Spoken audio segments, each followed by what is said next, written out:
Hello, everybody.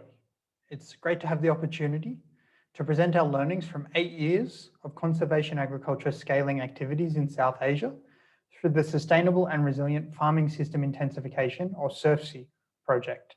I'm Dr. Brendan Brown of Simit, Nepal, happy to attend my third WCCA and also thankful for the team that has contributed to this research, particularly Akriti, Pragya, Anjana and Emma, and the more than 25 partners who have worked with us on this project. Today, I'd like to explore two interrelated questions. What have we achieved in terms of conservation agriculture? And what are the next steps to ensure sustained impact? But first, some context. For those unfamiliar, the Eastern Gangetic Plains has the highest concentration of global poverty, yet has substantial potential to intensify rice wheat and rice maize systems through conservation agriculture.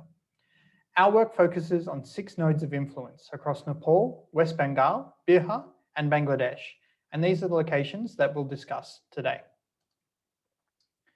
To start to answer the current status, I'm sharing periodic estimates from our partners about conservation agriculture uptake across 4 conservation agriculture methods. These estimates are collated from various organisations, including departments of agriculture, rural universities, and development organisations. What we see is there's a growing uptake of CASI practices over the recent past, comprising primarily of surface seeding occurring in Malda. However, we also see that there is an upswing in the mechanical rice transplanter use in Kharif or monsoon, and in Nepal and India, the 4-wheel ZT multi-crop planter, and in Bangladesh, the 2-wheel strip tillage machine. However, we do see some stagnation in Bangladesh. However, we were looking for a more robust approach. So over the last 7 months, we've been collecting an impact survey from 57 project and control communities, comprising nearly 6,500 respondents. Unfortunately, with a 10-minute window, we're only scratching the surface of this data set, and I'll only have time to present on mechanized Rabi CASI. But for those interested more broadly, please do get in contact. So firstly, let's explore the adoption curve. What we can confirm from partner estimates is that there is substantial uptake of mechanized Rabi CA in West Bengal in particular, and less so in Nepal and Bangladesh. However, this provides only limited understanding of the true extent of CA uptake and non-uptake.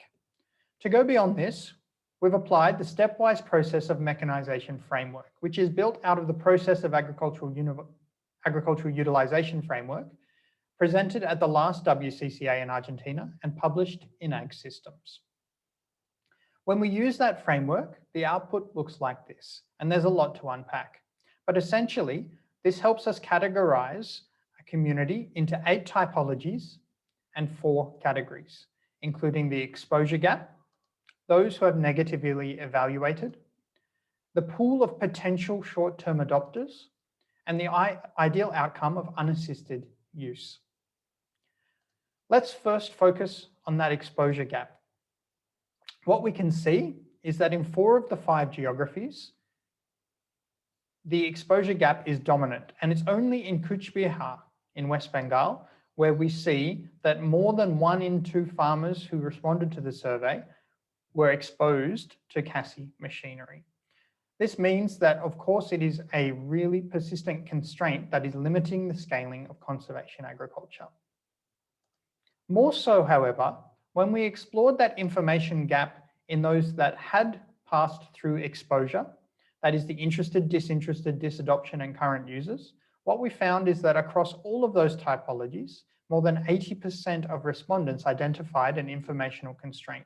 And importantly, there was substantial identification of the information gap as a reason for non-use. Even in current users, we are seeing more than 40% are not understanding zero-till. It does highlight that this is a driving constraint for scaling CA in the EGP. Now, what the SRFSI project has done has tried a few novel approaches.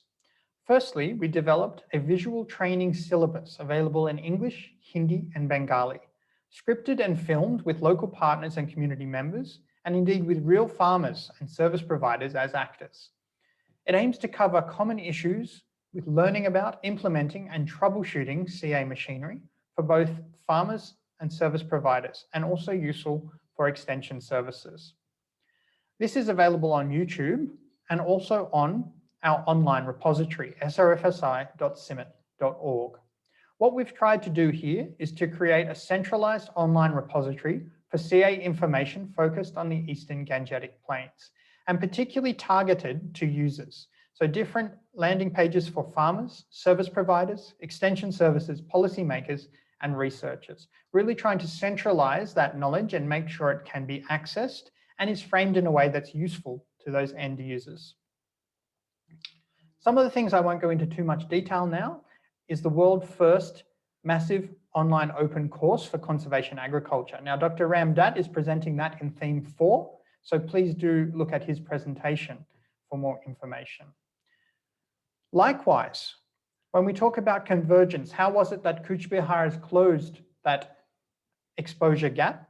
What we see in West Bengal is on the left, a list of conservation agriculture machinery that is a compulsory part of any state-sponsored custom hire centre. Likewise, on the right, we have the final stages of the commissioning of the Conservation Agriculture Centre for Excellence, based at the North Bengal Agricultural University, UBKV. We're hoping that will become a knowledge and training hub for CA across the broader region. Now, Dr. Apurba Chowdhury has a poster, and I encourage you to interact with him and view that poster on the process of convergence that has been quite successful in West Bengal. So that's on the information side, but what happens once farmers have obtained exposure to this machinery? That is, how many are negatively evaluating? What's the pool of potential adopters? And how many are actually using it unassisted? Let's start with negative evaluation. What we can see, and particularly in comparison to the negative evaluation rates in sub-Saharan Africa, it's quite low in our surveyed contexts.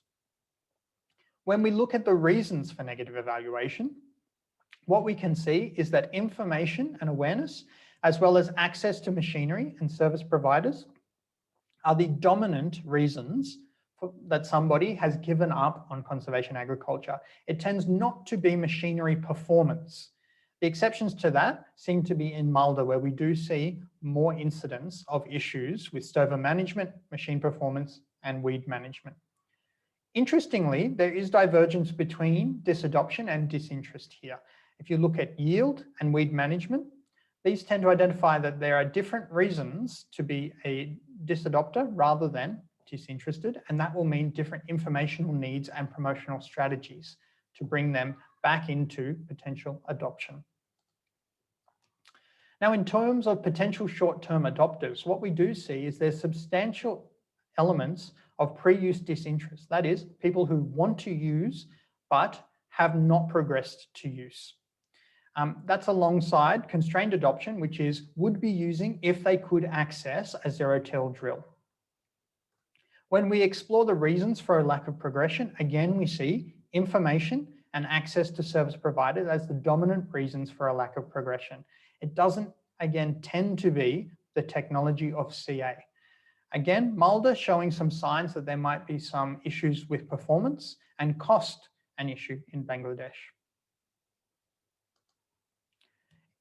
Finally, in terms of the current usage, what we want to understand is use primarily assisted or unassisted? Because for long-term adoption, we want to see that unassisted use higher. What we do see is across the whole data set, about half of use is actually assisted. And that brings about questions. How do we make sure that those users, once support finishes, do continue in their use? In terms of next steps, there's 3 things that we've learned for the next steps of scaling CASI in the EGP. The first one is we need to have a robust fee-for-hire service provision economy and business models that make sense, that encourage people and farmers, machinery owners to actually provide services more broadly.